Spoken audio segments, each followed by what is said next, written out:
વિદ્યાર્થી મિત્રો, આજે આપણે ક્લાસ 12 નું ચેપ્ટર નંબર 1 જેને કહેવાય ઘન અવસ્થા એની વાત કરવાની છે. તો આજનો આપણો ઘન અવસ્થાનો લેક્ચર નંબર 01 છે. ચેપ્ટરનું નામ છે ઘન અવસ્થા, જેને આપણે કહીશું સોલિડ સ્ટેટ. તો ચલો પહેલા તો ચેપ્ટર સ્ટાર્ટ કરતા પહેલા આપણે વાત કરીએ કે ઘન અવસ્થા રસાયણ વિજ્ઞાન કોને કહેવાય.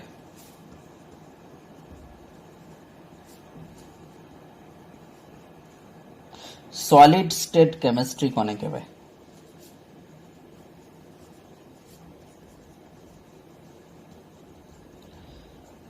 તો ચલો પહેલા તો ઘન અવસ્થા રસાયણ વિજ્ઞાન કોને કહેવાય તો ધ્યાન આપજો. એવું રસાયણ વિજ્ઞાન કે જેના અંદર આપણે 3 વસ્તુનો અભ્યાસ કરીશું. એક તો ઘન પદાર્થના બંધારણનો અભ્યાસ કરીશું, બીજું એમના ચુંબકીય ગુણનો અભ્યાસ કરીશું, અને ત્રીજું એમના વિદ્યુતીય ગુણનો અભ્યાસ કરીશું.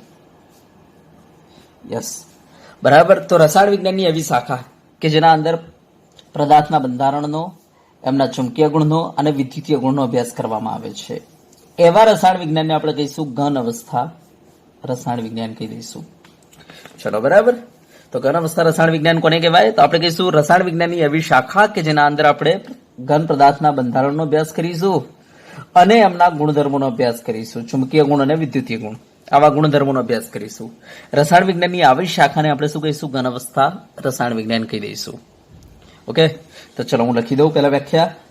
તો આપણે કહીશું રસાયણ વિજ્ઞાનની એવી શાખા કે જેમાં ઘન પદાર્થના બંધારણનો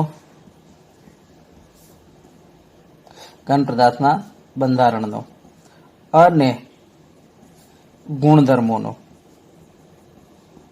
અને તેમના ગુણધર્મોનો. હવે ગુણધર્મોમાં આપણે કહીશું કયા ગુણધર્મો? તો આપણે કહીશું ચુંબકીય ગુણ અને આપણે કહીશું વિદ્યુતીય ગુણ.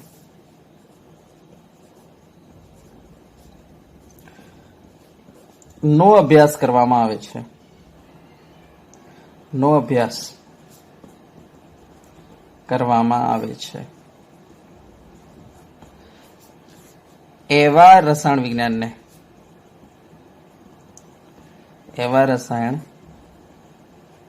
વિજ્ઞાનને શું કહીશું આપણે? ઘન અવસ્થા રસાયણ વિજ્ઞાન કહીશું. ચલો ઓકે. ચલો હવે આપણે તમને બતાવીએ કે જે આપણી પાસે પદાર્થો હોય છે એમનું આપણે વર્ગીકરણ તમને બતાવીએ. બરાબર. તો આપણને ખબર છે કે ભૌતિક અવસ્થાને આધારે આપણે પદાર્થને 5 ભાગમાં વર્ગીકરણ કરી શકીએ. એક તો ઘન, બીજો પ્રવાહી, ત્રીજું વાયુ, ચોથું આપણે કહીશું પ્લાઝમા અને બીઈસી. એમ કરીને 5 ભાગમાં આપણે વર્ગીકરણ કરી શકીએ. હવે જો આમાં આપણે કહીશું કે પ્રવાહી આપણે ઓલરેડી ભણી ગયા, દ્રાવણો ચેપ્ટર નંબર 2. વાયુ આપણે ભણી ગયા 11માં અંદર. ચેપ્ટર નંબર આપણું હતું 5th, વાયુ અવસ્થા, જેમાં બોઇલ, ચાર્લ્સ, ગેલિસેક એની આપણે વાત કરતા હતા. તો વાયુ અવસ્થા આપણે ભણી ગયા. પ્લાઝમા એને કહેવાય કે જ્યારે આપણે પદાર્થને બહુ ઊંચા તાપમાને ગરમ કરીએ ને તે પ્લાઝમા કહેવાય. બરાબર, જે આપણા સિલેબસમાં નથી એટલે આપણે આની વાત નહીં કરીએ. બીસી એને કહેવાય કે જ્યારે પદાર્થને આપણે બહુ નીચા તાપમાને લઈ જઈએ. તમને ખબર છે ઓછામાં ઓછું નીચું તાપમાન આપણે કેટલું કરી શકીએ? 0 કેલ્વિન, હે ને, જેને -273.15 ડિગ્રી પણ કહેવાય છે સેન્ટીગ્રેડ. યસ, તો પદાર્થને તમે આટલું ઓછામાં ઓછું તાપમાન લઈ જઈ શકો. બરાબર. તો જ્યારે પદાર્થને આપણે આટલા તાપમાને લઈ જઈએ ત્યારે પદાર્થ પાસે જે અવસ્થા આવે છે ને આપણે બીઈસી કહીએ છીએ, જે આપણા સિલેબસમાં નથી એટલે આપણે વાત નહીં કરીએ. હા, હવે આપણે પ્રવાહી વાયુ ઓલરેડી ભણી ગયેલા છીએ. આ ચેપ્ટરમાં આપણે ઘન અવસ્થાની વાત કરવાની છે. બરાબર, ચેપ્ટરનું નામ જ છે ઘન અવસ્થા. ઓકે, તો આપણે આ ચેપ્ટરમાં ઘન અવસ્થાની વાત કરવાની છે. તો ઘન પદાર્થની વાત કરવાની છે. હવે ધ્યાન આપજો, ઘન પદાર્થો 2 પ્રકારના હોય છે. એક હોય છે સાચા ઘન, જેને કહેવાય છે સ્ફટિકમય ઘન પદાર્થ, અને એક હોય છે આભાસી ઘન, જે દેખાય ઘન પણ એકચ્યુઅલી ઘન નથી હોતા, એ પ્રવાહી હોય છે. બરાબર. તો આભાસી ઘન જેને આપણે કહીશું અસ્ફટિકમય ઘન. અસ્ફટિકમય ઘન, બરાબર. આ સ્ફટિકમયને આપણે કહીશું સાચા ઘન અને અસ્ફટિકમયને આપણે કહીશું આભાસી ઘન. યસ, અથવા એને કહીશું અતિશય ઠંડા કરેલ, અતિશય ઠંડા કરેલ પ્રવાહી. અતિશય ઠંડા કરેલ પ્રવાહી પણ કહી શકાય. ઓકે, તો એકચ્યુઅલી આ ઘન નથી હોતા, પ્રવાહી હોય છે, પણ આપણે એવું કહી શકીએ કે અતિશય ઠંડા કરેલ પ્રવાહી છે. જ્યારે આપણે કોઈ પ્રવાહીને બહુ ઠંડુ કરી દઈએ તો આપણને ઘનમાં દેખાશે. એ પદાર્થને આપણે શું કહીશું? સ્ફટિકમય ઘન.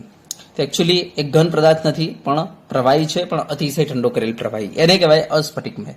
તો એકચ્યુઅલી આ સાચો ઘન નથી, આ આભાસી ઘન છે. આપણે આની વાત આ ચેપ્ટરમાં નથી કરવાની. આપણે કોની વાત કરવાની છે? સાચા ઘનની વાત કરવાની છે, સ્ફટિકમયની વાત કરવાની છે. તો આખું ચેપ્ટર સ્ફટિકમય ઘન ઉપર બેઝ છે. ઓકે, હવે કોઈ પણ પદાર્થ તમારી સામે મૂકવું અને તમને પૂછવું, બોલો આ સ્ફટિકમય છે કે અસ્ફટિકમય, તમે કેવી રીતના ઓળખશો? તો એના માટે હમણાં થોડી વાર રહીને હું વાત કરું છું કે કયા પદાર્થને આપણે સ્ફટિકમય કહીશું, કયા પદાર્થને અસ્ફટિકમય કહીશું. એ હું હમણાં તમને બતાવું છું તફાવત સ્વરૂપમાં. એટલે ડોન્ટ વરી, ખબર પડી જશે કે કયા પદાર્થને આપણે સ્ફટિકમય કહીશું, કયા પદાર્થને અસ્ફટિકમય કહીશું. ચલો, થઈ ગયો. હવે સ્ફટિકમય પદાર્થો જે છે એ જે છે એને આપણે 4 ભાગમાં વર્ગીકરણ કરી શકીએ કે સ્ફટિકમય ઘન પદાર્થ શાના બનેલા છે એના આધારે. જો સ્ફટિકમય ઘન પદાર્થ અણુના બનેલા હોય તેને આપણે કહીશું આણવીય સ્ફટિકમય ઘન. જો આયનના બનેલા હોય તેને આપણે કહીશું આયનીય સ્ફટિકમય ઘન. જો એ ધન વિજભારિત કર્નલના બનેલા હોય તો આપણે એને કહીશું ધાત્વિક સ્ફટિકમય ઘન. અને જો એ પરમાણુના બનેલા હોય તો આપણે એને કહીશું સહસંયોજક સ્ફટિકમય ઘન કહીશું. ચલો, બરાબર. હા, હવે ધ્યાન આપજો. જો અણુના બનેલા હોય અને એ અણુઓ જો અધ્રુવીય હોય તો એવા આણવીય સ્ફટિકમય ઘનને આપણે કહી શકીએ અધ્રુવીય સ્ફટિકમય ઘન. અને જો એ અણુઓ ધ્રુવીય હોય તેને આપણે કહીશું ધ્રુવીય સ્ફટિકમય ઘન. અને જો એ અણુઓ વચ્ચે એચ બંધ આવતો હોય તેને કહેવાય એચ બંધિત સ્ફટિકમય ઘન. તો આ રીતના આપણે આણવીય સ્ફટિકમય ઘનને પણ 3 ભાગમાં ડિવાઈડ કરી શકીએ. તો આપણે કહી શકીએ કે આપણા ઘન પદાર્થો ટોટલ 6 કેટલા થઈ ગયા? 6 પ્રકારના થઈ ગયા. જુઓ, એક છે અધ્રુવીય સ્ફટિકમય ઘન, બીજો ધ્રુવીય સ્ફટિકમય ઘન, ત્રીજો એચ બંધિત સ્ફટિકમય ઘન, ચોથો આયનીય સ્ફટિકમય ઘન, પાંચમો ધાત્વિક સ્ફટિકમય ઘન અને છઠ્ઠો સહસંયોજક સ્ફટિકમય ઘન. ચલો, ક્લિયર થઈ ગયું. તો આ ચેપ્ટરમાં આપણે સ્ફટિકમય ઘનની વાત કરવાની છે. ઓકે, તો અમે વર્ગીકરણ તમને બતાવી દીધું પદાર્થોનું. ચલો, નોંધી લો આને જલ્દી ફટાફટ. હા, હવે આપણે તમને બતાવવા જઈ રહેલા છીએ કે સ્ફટિકમય ઘન અને અસ્ફટિકમય ઘન વચ્ચે તફાવત શું છે. આપણે કોઈ પણ પદાર્થને કેવી રીતના ઓળખીશું કે આ સ્ફટિકમય ઘન છે કે અસ્ફટિકમય ઘન. તો ચલો, પહેલા આપણે એનો તફાવત તમને આપી દઈએ એટલે ખબર પડી જશે.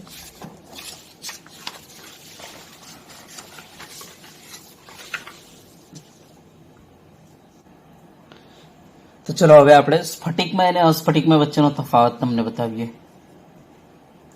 સ્ફટિકમય ઘન અને અસ્ફટિકમય ઘન. તો જુઓ, પહેલા તો સ્ફટિકમય ઘનને આપણે કહીશું સાચા ઘન. હા, અને અસ્ફટિકમય ઘનને આપણે કહીશું આભાસી ઘન અથવા અતિશય ઠંડા કરેલ પ્રવાહી કહીશું. તો આ શું છે? એક પ્રકારના પ્રવાહી છે, અતિશય ઠંડા કરેલ. તો પહેલો તો આ તફાવત થઈ ગયો. બીજો તફાવત સાંભળજો. આમના ગલનબિંદુ એકદમ તીક્ષ્ણ હોય છે અને ચોક્કસ, જ્યારે આમના ગલનબિંદુનો ગાળો હોય છે. એક એક્ઝામ્પલ હું તમને આપું. જેમ કે પ્લાસ્ટિક છે, પ્લાસ્ટિકને આપણે ગરમ કરીએ છીએ તો તમે જોતા હશો કે 50 ડિગ્રીએ તમે જ્યારે ગરમ કરતા કરતા જશો અને 50 ડિગ્રી આવશે એટલે તમારો કદાચ પ્લાસ્ટિક તમારું નરમ પડવાનું ચાલુ થઈ જશે. પછી જેવું 55 ડિગ્રી આવશે તો ઓર નરમ થશે, જેવું 60 ડિગ્રી આવશે તો એકદમ નરમ થઈને પીગળવાનું ચાલુ થઈ જશે. તો તમે જોશો કે ભાઈ અહીંયા તમે જોઈ શકો છો પ્લાસ્ટિક પીગળવાનું ક્યાંથી ચાલુ થયું, 50 થી લઈને 60 ની વચ્ચે. તો આપણને કોઈ ગલનબિંદુ પૂછે પ્લાસ્ટિકનું તો આપણે શું કહીશું? બોલો, કોઈ તીક્ષ્ણ કહીશું? ના, આપણે એક ગાળો આપીશું કે ભાઈ 50 થી 60 ડિગ્રી આ છે પ્લાસ્ટિકનું ગલનબિંદુ. તો આવો ગાળો જો મળે ને તેને આપણે અસ્ફટિકમય કહીશું. અને ગાળો ના મળે ને એકદમ તીક્ષ્ણ ખાલી એક પોઈન્ટ જ મળે, જેમ કે ખાંડની વાત કરીએ તો દાખલા તરીકે મેં ખાંડને ગરમ કરવાની ચાલુ કરી, બરાબર. દાખલા તરીકે 75 ડિગ્રી લઈ ગયો હું ખાંડને, બરાબર. ખાંડ પીગળી નહીં. દાખલા તરીકે હું 80 ડિગ્રી લઈ ગયો, ખાંડ પીગળી નહીં. દાખલા તરીકે હું 89 ડિગ્રી લઈ ગયો, ખાંડ પીગળી નહીં. અને દાખલા તરીકે હું 90 ડિગ્રી તાપમાન કર્યું અને ખાંડ પીગળવાની ચાલુ થઈ ગઈ. અને હવે હું એને તાપમાન આપું છું, પણ જ્યાં સુધી ખાંડ રહેશે ત્યાં સુધી એ 91 થશે નહીં, બસ 90 નું 90 જ પકડી રાખશે. ભલે હું તાપમાન આપું છું છતાં પણ. તો જેવી ખાંડ બધી પીગળી જશે, હવે તાપમાન કન્ટિન્યુ ચાલુ જ છે. હવે તમારું જે છે તાપમાન અંદર વધવાનું ચાલુ થશે, 91, 92, 93. તો હવે આપણે શું કહીશું? તમે જોઈ શકો છો ખાંડ એક પર્ટિક્યુલર ટેમ્પરેચર ઉપર પીગળી, ભાઈ 90 ડિગ્રી. તો આપણે ખાંડને શું કહીશું? એનું ગલનબિંદુ કેવું કહીશું? તીક્ષ્ણ કહીશું. તો આપણે આવા પદાર્થને શું કહીશું? સ્ફટિકમય ઘન પદાર્થ કહીશું. તો ધ્યાન આપજો, જેના ગલનબિંદુ એકદમ તીક્ષ્ણ હોય એને આપણે શું કહીશું? સ્ફટિકમય ઘન પદાર્થ કહી દઈશું. તો ખબર પડી? તો આપણે કહીશું ગલનબિંદુ જેનું એકદમ શાર્પ હોય એને આપણે શું કહી દઈશું? સ્ફટિકમય ઘન પદાર્થ કહી દઈશું, એકદમ શાર્પ. અને જેની રેન્જ મળે, બરાબર, આખો ગાળો મળે એને આપણે શું કહી દઈશું? અસ્ફટિકમય ઘન પદાર્થ. ચલો, ત્રીજો તફાવત શું છે ધ્યાન આપજો.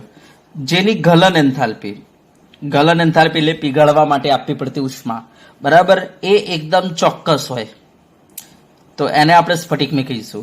અને જેની ગલન એન્થાલ્પી ચોક્કસ ના હોય, બરાબર, તો એને આપણે કહી દઈશું અસ્ફટિકમય ઘન પદાર્થ. ચલો હવે સાંભળજો, ચોથો તફાવત શું છે? તો આના અંદર જે ઘટક કણો હોય છે ને એમની ગોઠવણી જે છે છેક સુધી, બરાબર, નિયમિત હોય છે.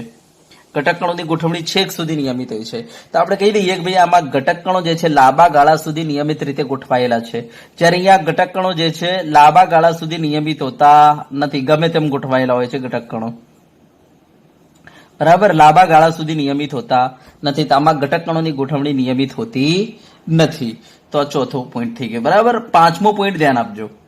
પાંચમો પોઈન્ટ એ છે કે આમાં ઘટક કણોની ગોઠવણી એકદમ ચોક્કસ છે ને, તો આનો ભૌમિતિક આકાર જે હોય છે એ એકદમ ચોક્કસ હોય છે અને લાક્ષણિક હોય છે. લાક્ષણિક એટલે દરેક પદાર્થનો પોતાનો અલગ અને ચોક્કસ.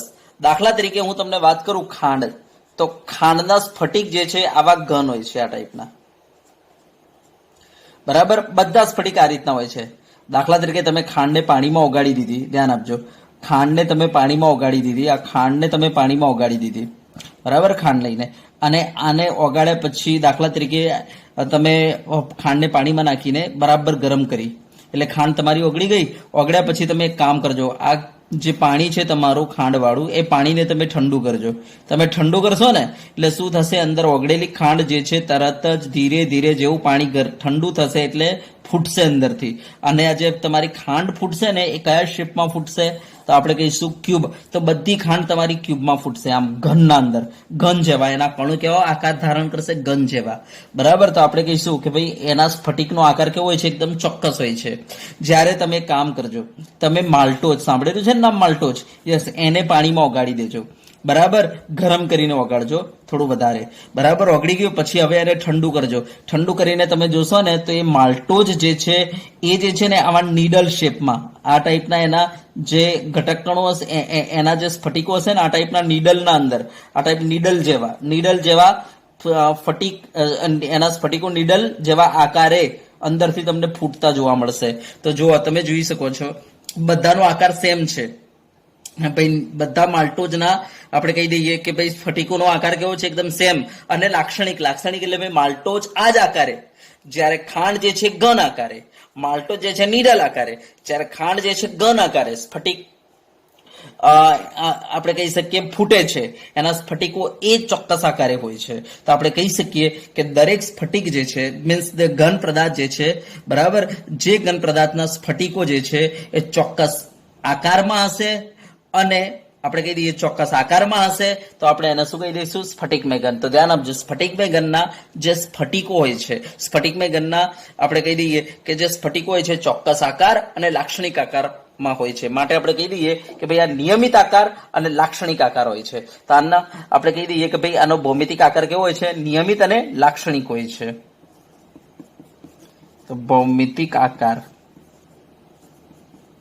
કેવો હોય છે? એકદમ નિયમિત અને લાક્ષણિક. લાક્ષણિક એટલે પોતાનો ચોક્કસ આકાર. બરાબર? યસ. તો એ આકાર તમે બદલી ના શકો, કારણ કે એ પોતાનો આકાર એ જે હશે એ જ રહેશે, કારણ કે એમના ઘટક કણો ચોક્કસ ગોઠવણી ધરાવતા હોય છે. માટે જ્યારે અહીંયા અસ્ફટિકમયના અંદર જેમ કે રબર, તો રબરને તમે ગમે તે શેપ આપી શકો. જેમ કે અત્યારે મારી પાસે આ છે, અત્યારે જો આ રબર ઇરેઝર છે મારી પાસે, તો જો તમે આ રીતના શેપ આપેલું છે. તમે આ રબરને પીગાડીને તમે નવું પણ શેપ આપી શકો છો. તો આનો રબર છે, પછી કાચ છે, બરાબર, પછી આપણે કહીએ પ્લાસ્ટિક છે. તો આ બધા અસ્ફટિકમય છે, એને તમે ગમે તે આકાર આપી શકો. પ્લાસ્ટિકના તમે રમકડા પણ બનાવી શકો. જો આ પ્લાસ્ટિકનો છે ને રમકડું, યસ, તો તમે ગમે તે આકાર આપી શકો. તો આપણે એ શું કહીશું? અસ્ફટિકમય ઘન. તો ધ્યાન આપજો, આનો આકાર નિયમિત હોતો નથી. આકાર નિયમિત હોતો નથી. બરાબર? તો એને આપણે કહીશું અસ્ફટિકમય ઘન. ચલો, ક્લિયર? ઓકે, ચલો હવે સાંભળજો નેક્સ્ટ. તો આપણે કહીશું કે આ સ્ફટિકમય ઘન અને અસ્ફટિકમય ઘનમાં એક બીજો તફાવત એ છે કે અમારી પાસે આ રબર છે, ધ્યાન આપજો. બરાબર? હા, આ રબરની સપાટી બરાબર ધ્યાનથી જોઈ લેજો. રબરની સપાટી કેટલી લીસી દેખાય છે, જુઓ. આમ હાથ લગાવશો ને, બહુ લીસી છે રબરની સપાટી. આ પ્લાસ્ટિક જુઓ, આ પ્લાસ્ટિકની સપાટી હાથ લગાવો કેટલી લીસી છે, એકદમ લીસી છે. હા, હવે હું એક કામ કરું છું, આને ચપ્પા વડે કાપું. સાંભળજો કે આ રબરને હું ચપ્પા વડે કાપું છું. ધ્યાન આપજો, સપાટી બહુ લીસી છે. હવે હું આને ચપ્પા વડે કાપું છું, અને ચપ્પા વડે કાપ્યા પછીની જે નવી સપાટી આવશે, નવી સપાટી આપણે ચેક કરીશું. તો ધ્યાન આપજો, નવી સપાટી આપણે ચેક કરીએ. નવી સપાટી જે આવશે ને, મૂળ સપાટી જેવી નહીં હોય. તો આપણે ચપ્પા વડે, ધારદાર ચપ્પા વડે એને કાપીશું. બરાબર? યસ, ચલો કાપી લીધો. યસ, હવે ધ્યાન આપજો, આની જે નવી સપાટી આવી, આ જે નવી સપાટી મને મળી, બરાબર, આ જો ખરબચડી છે. બરાબર? ધ્યાનથી જોજો, મને તો ચોખ્ખી દેખાય છે આ ખરબચડી છે. આવી સપાટી નથી. બરાબર? આ સપાટી થોડી ખરબચડી છે. બરાબર? ધ્યાનથી જોજો આને.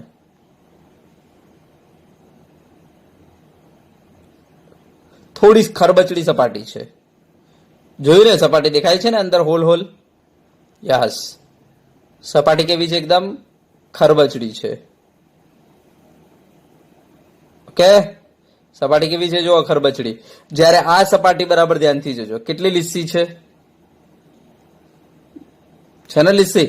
યસ. તો આપણે કહીશું કે જે પદાર્થને આપણે ચપ્પા વડે કાપીએ અને મળતી નવી સપાટી જે છે એ જો મૂળ સપાટી જેવી ના હોય ને, તો તમારે અસ્ફટિકમય ઘન પદાર્થ સમજી લેવાનો. બરાબર?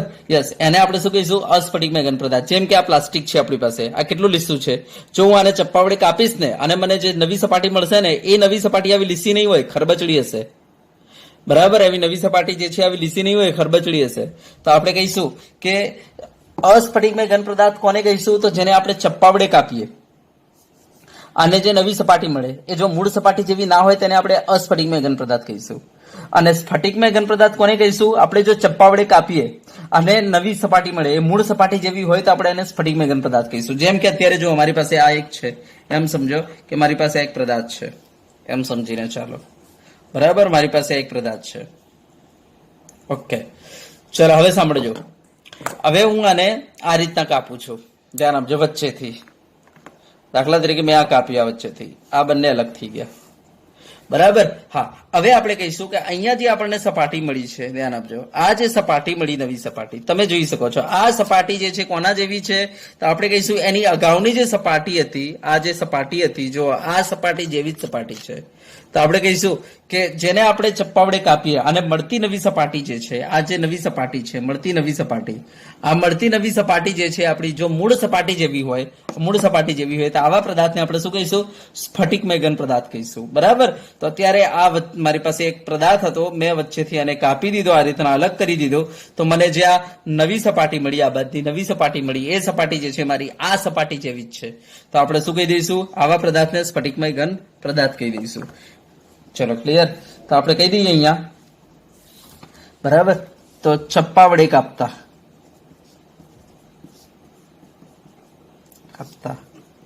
મળતી નવી સપાટી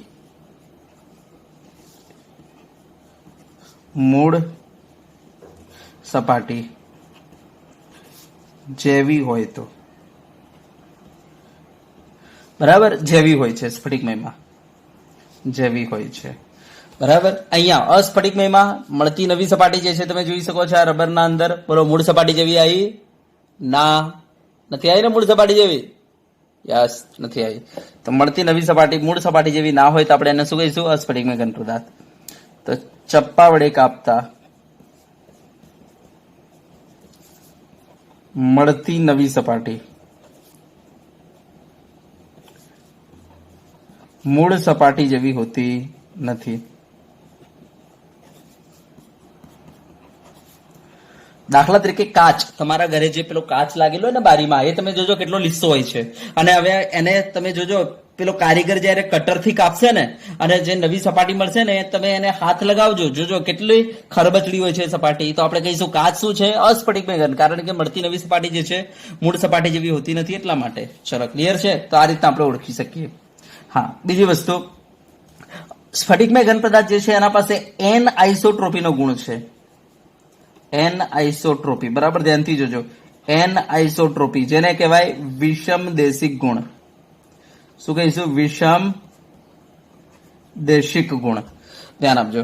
જ્યારે અસ્ફટિકમય પાસે આઇસોટ્રોપીનો ગુણ છે, આઇસોટ્રોપી, આઇસોટ્રોપીનો મતલબ છે સમદેશિક ગુણ.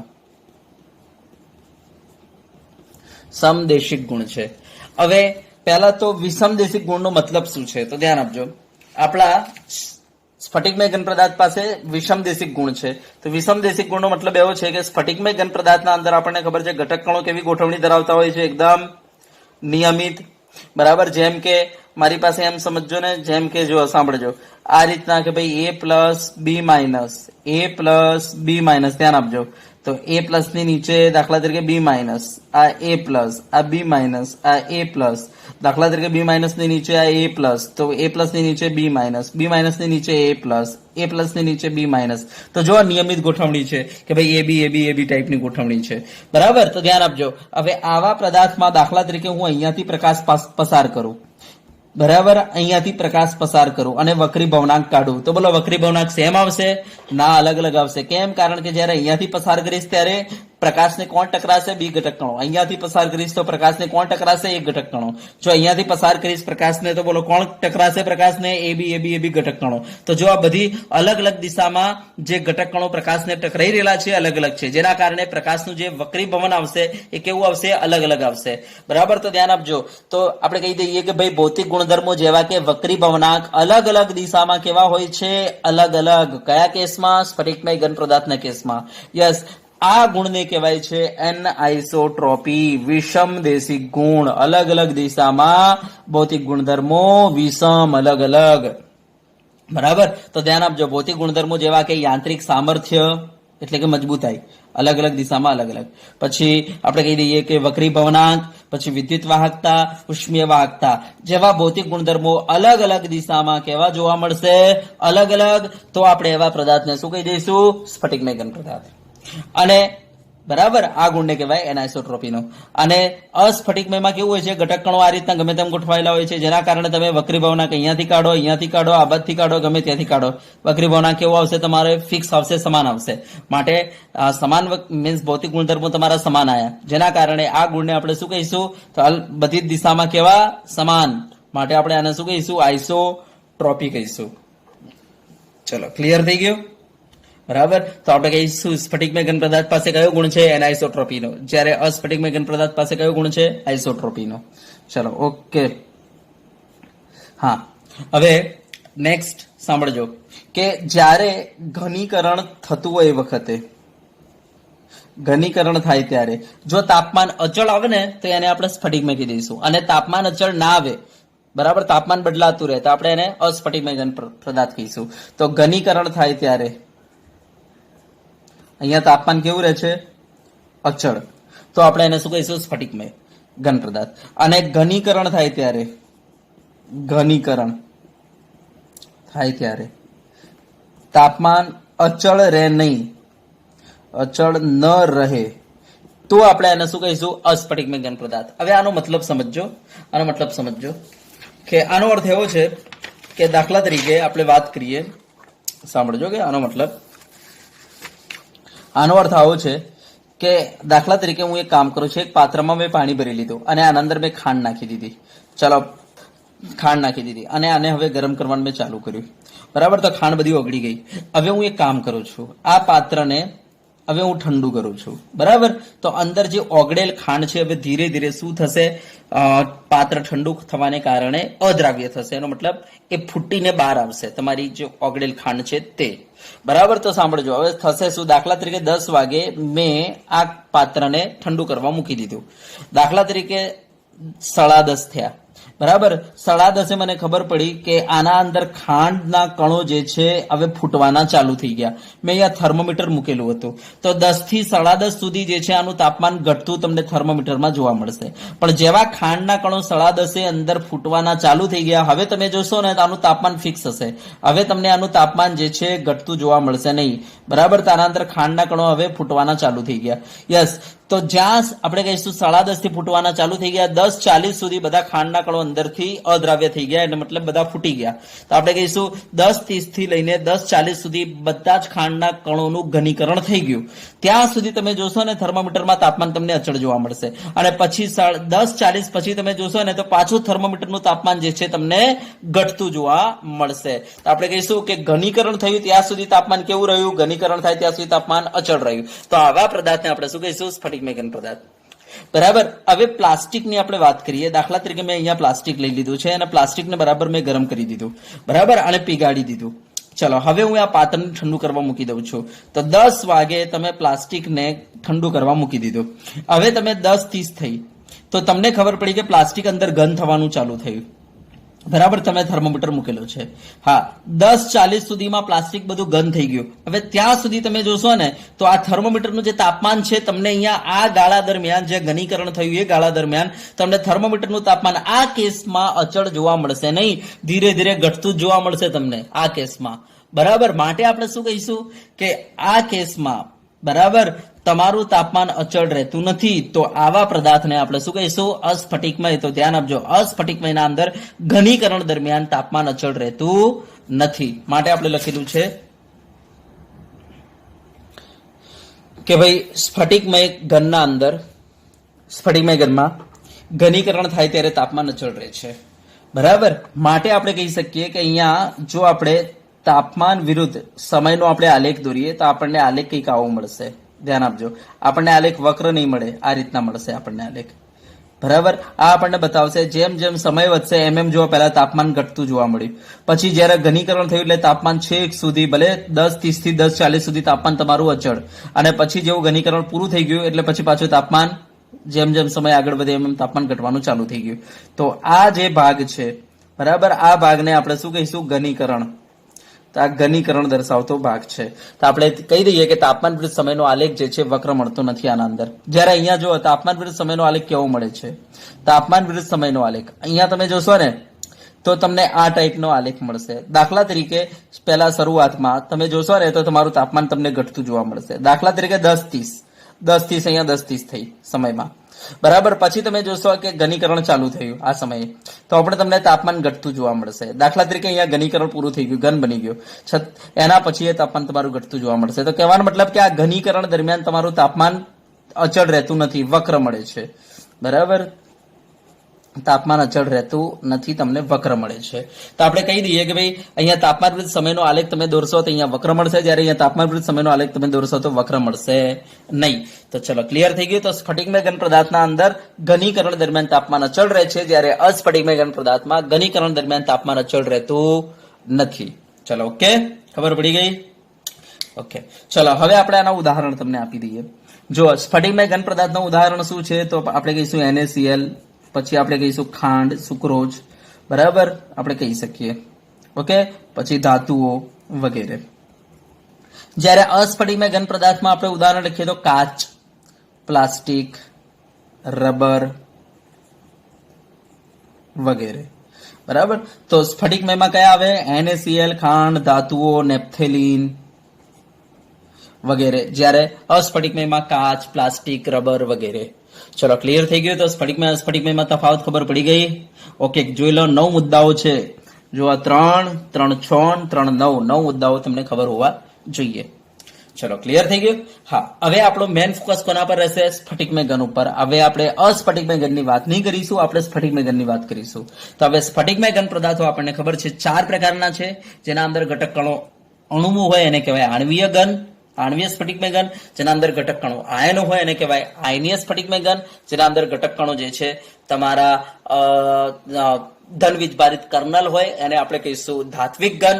અને જેના અંદર ઘટક કણો જે છે એ પરમાણુઓ હોય એને આપણે કહીશું સહસંયોજક સ્ફટિકમય ઘન. તો ચલો હવે સ્ફટિકમય ઘનનું આપણે વર્ગીકરણ જોઈએ. તો ચલો હવે સ્ફટિકમય ઘન પદાર્થ એનું વર્ગીકરણ. બરાબર. સ્ફટિકમય ઘન પદાર્થ જેને આપણે કહીશું ક્રિસ્ટલાઇન સબસ્ટેન્સ, ઇંગ્લિશમાં કહીશું ક્રિસ્ટલાઇન. બરાબર. સ્ફટિકમય ઘન પદાર્થ. તો જો પહેલા તો આપણે આણ્વીય ઘનની વાત કરી લઈએ. તો આપણે કહીશું કે જેના અંદર એવા સ્ફટિકમય ઘન પદાર્થ કે જેના અંદર જે ઘટક કણો હશે તમારા એ જો અણુઓ હોય ને તો આપણે એને કહીશું આણ્વીય સ્ફટિકમય ઘન પદાર્થ. હવે આ અણુઓ ધ્રુવીય હોય અધ્રુવીય હોય તો એના આધારે આપણે વાત કરીએ. તો જો અણુઓ અધ્રુવીય હોય ને તેને આપણે કહીશું અધ્રુવીય સ્ફટિકમય ઘન પદાર્થ. બરાબર. તો આને આપણે સ્મોલ એ કહી દઈએ. હવે આવા જે અધ્રુવીય સ્ફટિકમય ઘન પદાર્થ જે હોય છે જેમાં આપણે કહી દઈએ કે ભાઈ ઘટક કણો કયા છે? તો આપણે કહી શકીએ અણુઓ જ. પણ કેવા અણુઓ? કેવા અણુઓ? અધ્રુવીય અણુઓ. Okay, yes. આના અંદર જે બળ હશે એમની વચ્ચે કયું હશે? તો આપણે કહીશું કે જો અધ્રુવીય અણુઓ હશે તેમની વચ્ચે જે બળ લાગે એને શું કહેવાય? લંડન બળ, આવા વિક્ષેપણ બળ કહેવાય અથવા. બરાબર. યસ. તો ઘટક કણો વચ્ચે જે બળ હશે કયું હશે? લંડન બળ હશે, વિક્ષેપણ બળ હશે. ઓકે, એમની આપણે વાહકતા વાત કરીએ, વિદ્યુત વાહકતા. તો આવા પદાર્થો જે છે વિદ્યુતના અવાહક હોય છે. બરાબર. યસ. આમના ગલનબિંદુની વાત કરીએ તો આવા પદાર્થો જે છે એમનું ગલનબિંદુ બહુ નીચું હોય છે. બરાબર. યસ. અને આમના આપણે સખ્તાઈની વાત કરીએ. બરાબર. એમની ભૌતિક સ્વભાવની વાત કરીએ સખ્તાઈની તો આ જે છે એકદમ મૃદુ હોય છે, સોફ્ટ હોય છે એકદમ. બરાબર. ઉદાહરણ કયા છે આપણી પાસે? તો આપણે કહી દઈએ કે ભાઈ આર્ગોન જે છે એ, કારણ કે આર્ગોન શું છે? અધ્રુવીય અણુ. તો આર્ગોન ઠંડુ, આપણે જ્યારે આર્ગોનને એકદમ ઠંડુ કરી દઈએ અને એ વખતે જે ઘન બનશે એને આપણે શું કહીશું? તો અધ્રુવીય આણ્વીય ઘન સ્ફટિકમય પદાર્થ. બરાબર.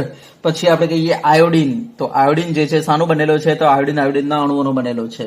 પછી આપણે કહીશું CO2 આઈસની વાત કરીએ, બરફ. બરાબર. સૂકો બરફ. તો એ પણ શાનો બનેલો છે? CO2 તમને ખબર છે અધ્રુવીય છે. બરાબર. CO2 અધ્રુવીય છે માટે આપણે એને શું કહીશું? આણ્વીય ઘન પદાર્થ કહી દઈશું. કયો આણ્વીય ઘન પદાર્થ? અધ્રુવીય આણ્વીય ઘન પદાર્થ કહી દઈશું. પછી CCl4 આપણે કહી શકીએ, પછી H2 કહી શકીએ. આ બધાને જ્યારે આપણે ઘનમાં કન્વર્ટ કરી નાખીએ તો આવા પદાર્થોને આપણે કહીશું અધ્રુવીય આણ્વીય સ્ફટિકમય ઘન પદાર્થો. ચલો, એના પછી જો ઘટક કણો ધ્રુવીય હોય તો હવે એને આપણે શું કહીશું? ધ્રુવીય આણ્વીય સ્ફટિકમય ઘન પદાર્થ. સ્ફટિકમય ઘન. હવે આમાં ઘટક કણો જે છે એ પણ અણુઓ છે, પણ કેવા અણુઓ? અધ્રુવીય અણુઓ. તો આ જે છે અધ્રુવીય અણુઓનો બનેલો છે. બીજું, આમાં જે બળ છે બરાબર અણુઓ વચ્ચે, બરાબર સોરી ને આ ધ્રુવીય અણુઓનો બનેલો છે. બરાબર. ધ્રુવીય સ્ફટિકમય ઘન છે તો ધ્રુવીય અણુઓનો બનેલો છે. યસ. આમાં જે બળ છે અણુઓ વચ્ચે એ કયું છે? તો આપણે કહીશું કે આપણે કહી દઈએ કે દ્વિધ્રુવીય આકર્ષણ બળ હશે. કયું હશે? દ્વિધ્રુવીય આકર્ષણ બળ. આપણે આ ભણાવી દીધું છે તમને. તો દ્વિધ્રુવીય આકર્ષણ બળ હોય છે આમાં. ઘટક કણો વચ્ચે. પછી એમની વાહકતાની વાત કરીએ તો આ પણ વિદ્યુતના અવાહક હોય છે. વિદ્યુતના અવાહક હોય છે. આમનું ગલનબિંદુની વાત કરીએ તો આમનું ગલનબિંદુ પણ કેવું હશે? એકદમ નીચું હોય છે ગલનબિંદુ, કારણ કે અણુઓનો બનેલો છે ને એટલા માટે. હા, પણ આમના કરતા થોડું વધારે, કારણ કે અધ્રુવીય સ્ફટિક મેઘન કરતા વધારે, પણ નીચું. ચલો, પછી સખ્તાઈની વાત કરીએ તો આ પણ કેવા હોય છે? એકદમ મૃદુ હોય છે. બરાબર, મૃદુ હોય છે. ચલો એક્ઝામ્પલની આપણે વાત કરીએ તો HCl, બરાબર, પછી SO2. જ્યારે આપણે એને ઘનમાં કન્વર્ટ કરીએ તો એ આપણા શું છે? ધ્રુવીય સ્ફટિકમય ઘન પદાર્થો છે. ચલો એના પછી આપણે તમને બતાવીએ H બંધિત, બરાબર, સ્ફટિકમય ઘન પદાર્થ. તો આપણો ત્રીજો પોઈન્ટ સી, H બંધિત સ્ફટિકમય ઘન પદાર્થ. યસ. તો આના અંદર આપણા ઘટક કણો કયા હશે? તો આપણા અણુઓ જ હશે, પણ હાઇડ્રોજન ધરાવતા અણુઓ હશે. ધ્યાન આપજો ને. યસ. પછી આના અંદર જે બળ હશે એ H બંધ હશે, ઘટક કણો વચ્ચે હાઇડ્રોજન બંધ હશે. યસ. પછી આના આપણે કહી દઈએ કે ભાઈ આમાં વિદ્યુતની વાહકતા કેવી હશે? તો આપણે વિદ્યુતના અવાહક હશે. અવાહક હશે. બીજું, સખ્તાઈમાં શું હશે? તો આપણે કેવા હશે? મૃદુ હશે સખ્તાઈના અંદર. ઓકે, ઉદાહરણ કયા રહીશું? તો આપણે કહીશું HCl છે. HCl ના, HCl નહીં, HCl માં H બંધ નથી હોતું ને. આપણે કહી દઈએ ભાઈ NH3 છે, યા તો પછી H2O છે, બરાબર, બરફ છે, અમોનિયા છે. યસ. તો આ બધા H બંધિત સ્ફટિકમય ઘન પદાર્થો છે. ચલો, ઓકે.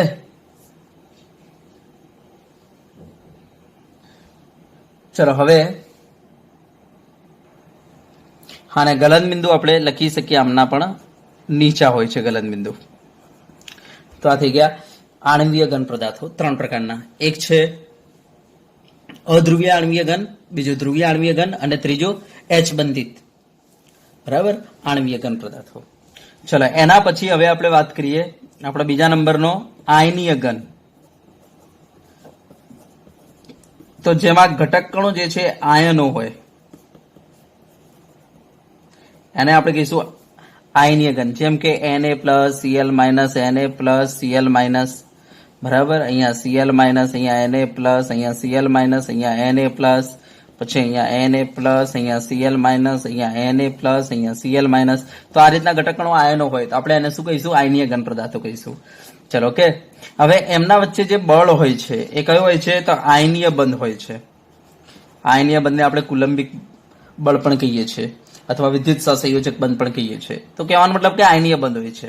હા, આ પણ વિદ્યુતના શું હોય છે? અવાહક હોય છે. ધ્યાન આપજો. ઘન અવસ્થામાં વિદ્યુતના અવાહક, બરાબર, વિદ્યુતના અવાહક. કયા કેસમાં? ઘન અવસ્થામાં. હો ને, ઘન અવસ્થામાં વિદ્યુતના અવાહક. પરંતુ પીગલિત અવસ્થામાં અથવા જલીય અવસ્થામાં, જલીય અવસ્થામાં, તો પીગલિત અને જલીય અવસ્થાના અંદર આ વિદ્યુતના વાહક હશે. બોલો કેમ વિદ્યુતના વાહક હશે? કારણ કે પેલા આયનો આયા, આયનો જે છે વિદ્યુતનું વહન કરવામાં મદદ કરે છે માટે. તો આપણે કહી દઈએ કે આમ વિદ્યુતના અવાહક છે ઘન અવસ્થાના અંદર. તો ઘન અવસ્થામાં વિદ્યુતના વાહક, પરંતુ પીગલિત અવસ્થા અને જલીય અવસ્થામાં વિદ્યુતના, ઘન અવસ્થામાં વિદ્યુતના અવાહક, પરંતુ આપણે કહી દઈએ પીગલિત અવસ્થા અને જલીય અવસ્થામાં કેવા હોય છે? વિદ્યુતના વાહક હોય છે. યસ. હા, હવે વાત કરીએ આપણે કે એમની સખ્તાઈની. તો ધ્યાન આપજો, આ એકદમ સખત હોય છે પરંતુ બરડ હોય છે. સખત અને બરડ. જેમ કે મીઠાનો ટુકડો જ્યારે પડી જાય તો તમને ખબર હશે, બરાબર, એકદમ તૂટી જાય છે એના, બરાબર, પણ આમ સખત હોય છે. તો આ સખત પરંતુ બરડ હોય છે, બરાબર. ગલન બિંદુ આમના ઊંચા હોય છે, ઊંચા હોય છે. ઉદાહરણ કયા છે? તો આપણે કહી શકીએ NaCl, KCl, ZnS, CF2 વગેરે. ચલો, થઈ ગયો. યસ. હવે આપણે વાત કરીએ ધાત્વિક ઘનની. તો ધાત્વિક ઘન, બરાબર. તો આપણો ત્રીજો આયા ધાત્વિક ઘન. હવે ધ્યાન આપજો, આના અંદર જે ઘટક કણો હોય છે એ શું હોય છે? તો ધાત્વિક ઘનમાં દાખલા તરીકે આપણે વાત કરીએ સોડિયમની. તો સોડિયમમાં શું હોય છે? તો આ રીતના Na+, Na+, Na+, Na+, Na+, Na+, Na+, આ રીતના હોય છે. અને જે એક ઇલેક્ટ્રોન વધુ એક ઇલેક્ટ્રોન આ રીતના ફરતા હોય છે, આની બહાર હોય છે આ રીતના એક ઇલેક્ટ્રોન, આનો એક ઇલેક્ટ્રોન, આનો એક ઇલેક્ટ્રોન, આનો એક ઇલેક્ટ્રોન, આનો એક ઇલેક્ટ્રોન, આનો એક, કારણ કે Na પ્લસ આપણે કહીશું સોડિયમના અંદર 11 ઇલેક્ટ્રોન હોય, એમાંથી 10 ઇલેક્ટ્રોન જે છે આપણે કહી શકીએ કે ભાઈ 2, 8 અને 1 આ રીતના હોય છે ને સોડિયમની ઇલેક્ટ્રોન રચના. તો 2, 8 એક ઇલેક્ટ્રોન આપ્યા પછી આ શું બનાવશે? તો બાહ્યતમ કક્ષાને છોડીને જે વધેલો ભાગ હોય એને આપણે કહીશું ધનવીજભારિત કર્નલ કહીશું. તો આટલા ભાગને આપણે ધનવીજભારિત કર્નલ કહીશું. તો એના અંદર આ રીતના ધનવીજભારિત કર્નલ હોય છે અને જે બાહ્યતમ કક્ષાનો ઇલેક્ટ્રોન હોય છે આ રીતના બહાર ફ્રી હોય છે, જે ફરતો હોય છે, જે આ ઇલેક્ટ્રોન વિદ્યુતનું વહન કરવામાં મદદ કરતો હોય છે. તો આપણે કહી દઈએ કે ભાઈ આના અંદર ઘટક કણો શું છે? તો આ ધનવીજભારિત કર્નલ છે. તો ઘટક કણો આમાં શું હોય છે? ધનવીજભારિત કર્નલ હોય છે.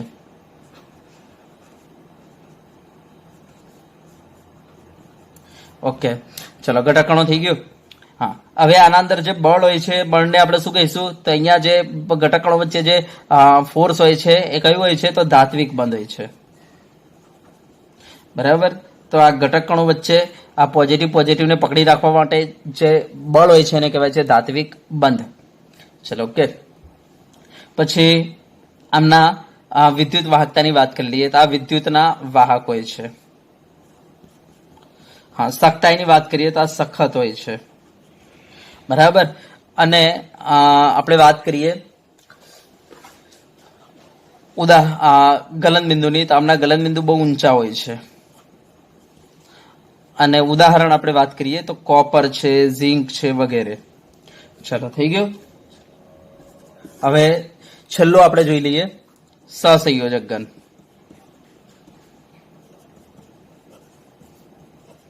ધ્યાન આપજો. સહસંયોજક ઘન તો આપણે કહીશું આના અંદર જે ઘટક કણો હોય છે ને, ઘટક કણો જે છે પરમાણુ હોય છે. ધ્યાન આપજો. અહીંયા ઘટક કણો જે હોય છે શું હોય છે? પરમાણુ હોય છે. અને એમની વચ્ચે જે બળ લાગે છે એ સહસંયોજક બંધ હોય છે. ધ્યાન આપજો ને. માટે આમને સહસંયોજક ઘન કહેવાય છે. ઘણી વખતે આમને જાળીદાર ઘન કહેવાય છે.